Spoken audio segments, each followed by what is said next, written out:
ராஜசேகர் அவர்கள் இயக்கத்தில் சித்தார்த் அவர்கள் நடித்துள்ள மிஸ் யூ படம் திரைக்கு வந்துள்ள நிலையில் மேலும் 8 புதிய படங்களில் நடிக்க சித்தார்த் அவர்கள் ஒப்பந்தமாகியுள்ளார். இது குறித்து அவர் கூறும்போது, நான் காதல் படங்களில் நடிக்க விரும்புவதில்லை. அது மாதிரி படங்களில் நடித்தால் குறிப்பிட்ட இமேஜ் விழுந்துவிடும் என்பதற்காக தவிர்த்தேன். ஆனால் இயக்குனர் ராஜசேகர் அவர்கள் பிடிக்காத பெண்ணை காதலிக்க வேண்டும் என்றதால் வித்தியாசமாக உள்ளது என்று மிஸ் யூ படத்தில் நடிக்க ஒப்புக்கொண்டேன். சித்தா படத்துக்கு பிறகு எனக்கு நடிக்க நிறைய வாய்ப்புகள் வந்துள்ளன.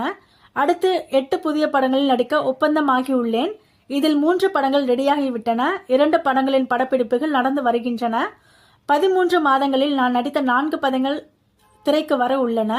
கடவுள் புண்ணியத்தில் எல்லாமே நன்றாக போய்க் கொண்டிருக்கிறது. அடுத்து சொந்தமாக ஒரு படத்தை தயாரித்து அதில் நாயகனாக நடிக்க விரும்புகிறேன்.